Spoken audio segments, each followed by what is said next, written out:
नमस्कार.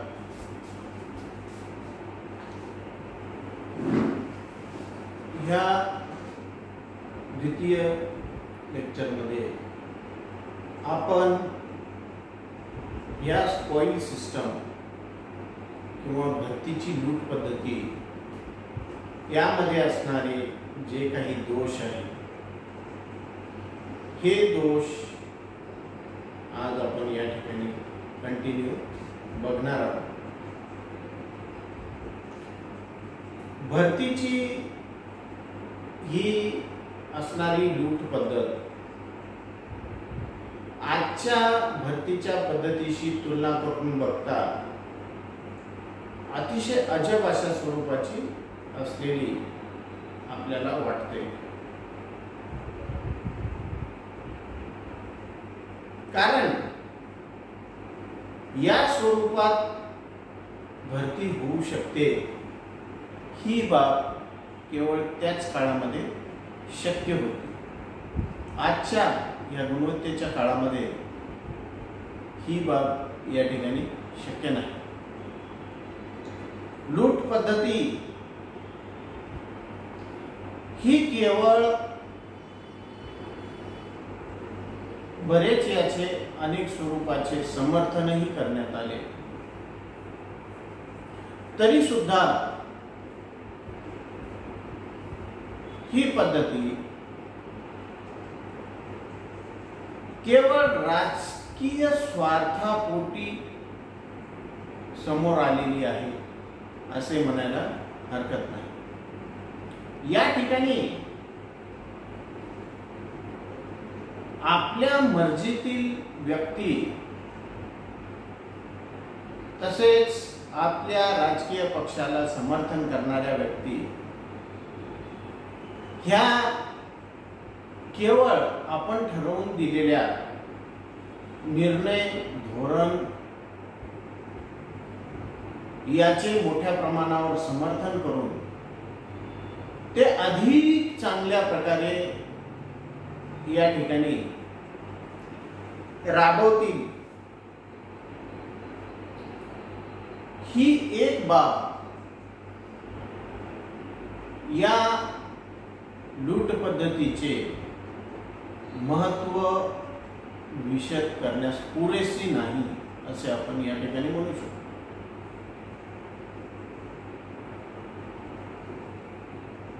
लूट पद्धतीतून जे व्यक्ती प्रशासनामध्ये विविध पदांवर दाखल होतात ते व्यक्ती त्या पदावर कामही करतात. परंतु यामध्ये सर्वात महत्त्वाचा प्रश्न हा आहे की लूट पद्धतीतून वशिलेबाजीतून नियुक्त होणारे हे कर्मचारी ज्या पदावर कार्य करीत आहेत त्या पदावर कार्य करण्यासाठी प्रत्यक्षात ते योग्य आहेत का? अनेक वेळा अनेक अयोग्य व्यक्तींची सुद्धा निवड या लूट पद्धतीतून होण्याचा धोका हा मोठ्या प्रमाणावर या ठिकाणी संभावित असतो. पक्ष सदस्यांना पुरस्कार देण्यासाठी आवश्यकता नसतानाही नवीन पदांची निर्मिती करण्यात येते आणि त्यामुळं मोठ्या प्रमाणात सार्वजनिक वित्ताचा या ठिकाणी अपव्यय हा होत असतो. अनेक वेळा आपण बघतो की आपल्या मर्जीतील प्रत्येकाला किंवा आपल्या समर्थकांना आपल्या नातेवाईकांना प्रशासनामध्ये सामावून घेण्यासाठी जर त्या ठिकाणी पुरेशा प्रमाणामध्ये जर का पदे रिक्त नसतील, पदे उपलब्ध नसतील, तर अनेक वेळा अशी नव्याने पदे ही निर्माण करण्यात येत असतात आणि नव्याने निर्माण करण्यात येणारी ही पदे ह्यावर आपल्या अनुयायांना, आपल्या मित्रांना, आपल्या नातेवाईकांना निर्माण करण्यात आलेल्या पदांवर नियुक्ती देण्यात येते आणि ही जी पदे आहेत जी की नव्याने या ठिकाणी निर्माण करण्यात येतात, या पदांची आवश्यकता निश्चितच नसल्या कारणानेच त्यांचे त्या ठिकाणी ती पदे नव्हती. मग केवळ ह्या सर्वांना त्या ठिकाणी सामावून घेण्याच्या दृष्टिकोनातून नवनवीन पदे निर्माण करून मोठ्या प्रमाणावर त्या ठिकाणी सार्वजनिक वित्ताचा अपव्यय हा या पद्धतीमध्ये करण्यात येतो. या पद्धतीमुळे प्रशासनामध्ये मोठ्या प्रमाणात अकार्यक्षमता निर्माण होते. कारण अनेक व्यक्ती यांची त्या ठिकाणी पात्रता नसताना सुद्धा त्यांची नियुक्ती ही संबंधित पदावर करण्यात येते. पात्रता नसताना सुद्धा करण्यात येणारी ही नियुक्ती या ठिकाणी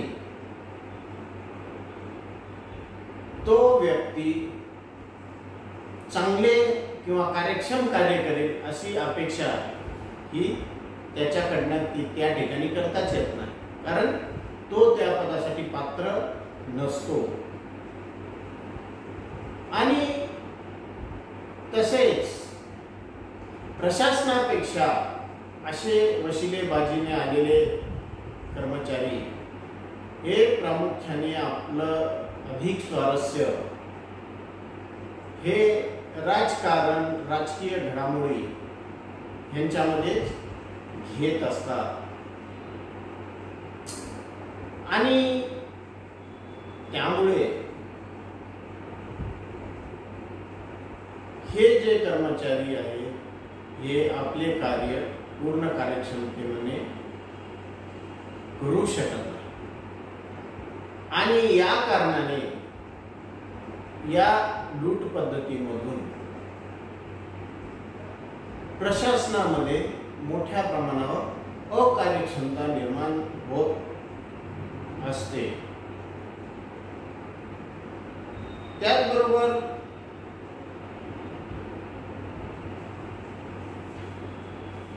या लूट पद्धतीतून सार्वजनिक प्रशासनामध्ये विविध पदे प्राप्त करणारा एक प्रामुख्याने गट निर्माण होतो आणि हा जो गट आहे हा गट तो सतत त्या ठिकाणी विविध भ्रष्टाचारी मार्गाने विविध पदे प्राप्त करण्यासाठी सातत्याने सक्रिय असतो आणि त्यासाठी ही विविध पदे मिळविण्यासाठी हा जो गट आहे तो त्या ठिकाणी आवश्यक त्या सर्व मार्गांचा अवलंब करीत असलेला आपल्याला दिसून येतो. कार्यकारी शाखा व कायदे शाखेत नियुक्तीच्या सत्तेबाबत अनेक वेळा या स्पॉइल सिस्टम मध्ये संघर्ष निर्माण होतो. कारण आपण बघतो की सत्ताधारी पक्ष मधनच हे कायदे मंडळ, कार्यकारी मंडळ होतं, परंतु पुढे ह्या आपल्या मर्जीतील व्यक्तींच्या निवडीसाठी त्या ठिकाणी त्यांच्यामध्येच सत्ताधारी पक्षामध्ये मोठा सत्ता संघर्ष तयार होत असलेला आपल्याला दिसून येतो. वेळ व श्रम यांचा अपव्यय होतो. या पद्धतीविषयी आपले मत व्यक्त करताना फायनल म्हणतात, ही पद्धती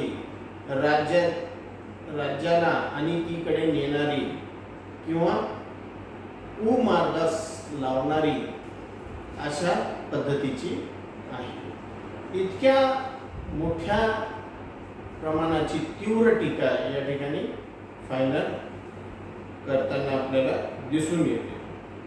आपण बघतो की 1881 साली बेकारीमुळे संतप्त झालेल्या इस्माने अध्यक्ष गारफील्ड यांचा खून केल्यावर ही पद्धतीबाबत मोठ्या प्रमाणामध्ये पुनर्विचार करण्यात येऊन ही पद्धती त्यानंतर बंद करण्यात आली असं आपल्याला दिसून येते. यामध्ये गुणवत्ता पद्धती जी आहे ती आपण नेक्स्ट लेक्चरमध्ये बघू. धन्यवाद.